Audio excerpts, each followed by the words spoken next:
Hello everyone and welcome back to another video from Wake&Tech. In this video, I'm going to show you how to log out from your account on Zara. So let's get started right away. First of all, open up your web browser within which you have not logged out from your Zara account.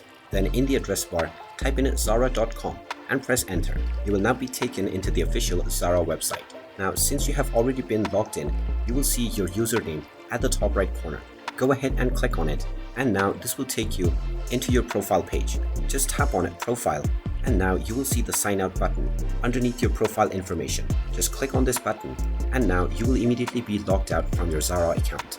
If you wish to log back in, you will need to click on the login button at the top right corner and then proceed forward with your credentials once again. And there you have it. That is how easy it is to log out from your account on Zara. If you find this video helpful, make sure you hit that like button and subscribe to our channel if you haven't done so already. Also ring that notification bell to never miss another update from us.